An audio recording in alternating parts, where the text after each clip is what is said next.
So 1 hour before the market opens tomorrow, Jerome Powell, who's the head of the Federal Reserve, is set to speak. I'll leave it up to you guys. I really don't want to wake up 1 hour before the market opens. That's 5:30 a.m. for me. But if over 1,000 people like this video before I go to sleep, I'll go live tomorrow. Let's go ahead and talk about what you need to expect. So for those that have not seen, tomorrow, Thursday, we got October 9th. We can see at 8:30 a.m., Jerome Powell, the head of the Federal Reserve, is supposed to give a speech. And we can watch it live. We can watch it live together, and that would be the whole point of the live stream. It's probably going to be about 15 to 30 minutes long.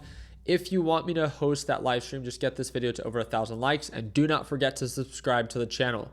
Again, if we don't get enough people that like, that means that not enough people care to show up, and I respect that, right? I still have to go live with my LPP team at market open regardless, so I still have to be up early, just not as early. So again, if you want to watch me trade live tomorrow, that's the second link in the description down below.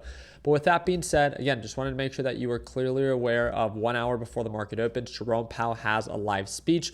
And anytime that he goes live, he does impact the overall market. Last time that we saw a slight little retracement, it was because of what he said. It wasn't that he said anything bad, it just wasn't encouraging for the market. He thinks markets are elevated and that there are some concerns. But of course, markets are incredibly irrational. They bought up that dip right away, and now as of today, made new all-time highs once again.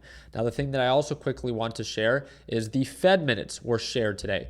Again, not enough people are taking time to actually read the reports that are getting released. So Fed minutes show that some officials are cautious about recent rate cuts. Everyone continues to just blindly follow the market because, again, I get it. It's very easy to just want to continue to ignore everything else. Markets continue to pump. They go higher and higher and higher. But eventually, these things do end up retracing and correcting.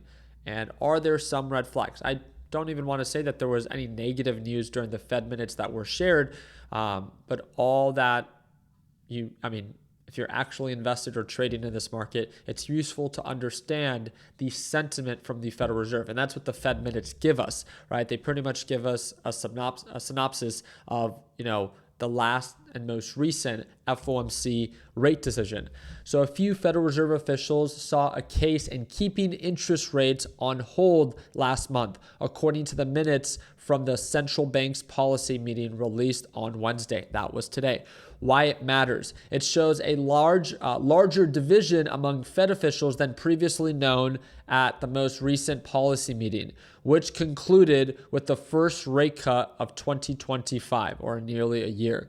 So what they're saying, a few participants stated that there was merit in keeping the federal funds rate unchanged, meaning pausing at this meeting, or that they have supported such decision, according to the minutes that were released or that happened right around September 16th to the 17th meeting.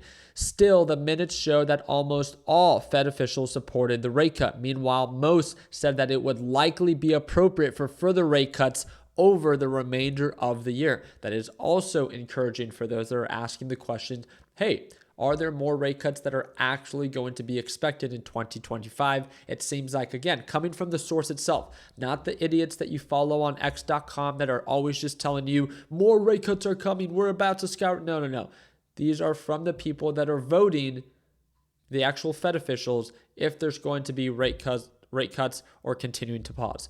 So these participants noted that the progress towards the committee's 2% inflation objective has stalled this year as inflation readings increase, the minutes show. The officials fretted that Americans may expect higher inflation for longer, an outcome that could make prices increase more difficult to stomp out if inflation does not return to its objective in a timely manner.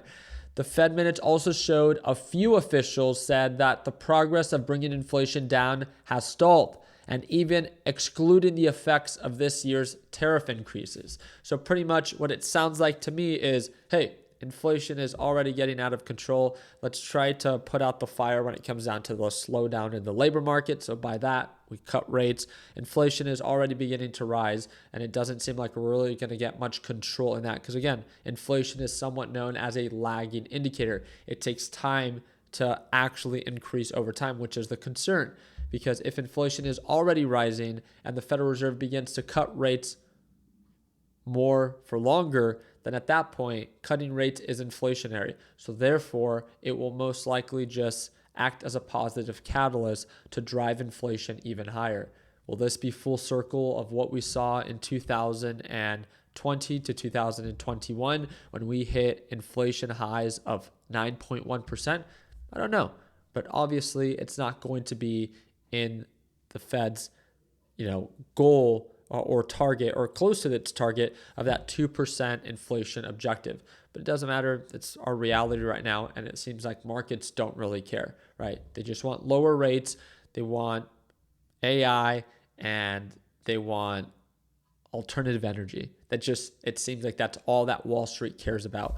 And with that, that would be enough for markets to continue to make new highs. Also, in other news, just thought that this would be useful to share. President Trump says that Hamas and Israel have signed off on the first phase of its peace plan. So if this does hold to be true, then of course, no war is positive news. So very happy to hear that. Other than that, again, tomorrow, 1 hour before the market opens, Jerome Powell is set to speak. If you want to go live, you guys know exactly what you need to do. Drop a thumbs up, get this video to over 1,000 likes, and make sure you stay subscribed to the channel. If we end up not going live for Jerome Powell's speech, I'll still be going live at market open for our live trading session. I'm going to be going live for 1 hour. I go live with my LPP team every single morning. And if you want to tune on in, you need to sign up right now so you can get ready to watch me trade live starting tomorrow. So again, that's the second link in the description down below so you can get all set up and tune in to tomorrow's live trading session. I almost forgot. I didn't show you guys my trade on Irene. I walked away with $5,700. Position is fully closed. As I've said many times, again, my goal is simple: get in, get out, make that money, and bounce. I do not ever intend to hold these shorts overnight, especially when direction is still bullish. Now, again, if this thing begins to actively trade below the EMA or the moving average on the larger time frames, then at that point, the overall trend can support possibly a short overnight.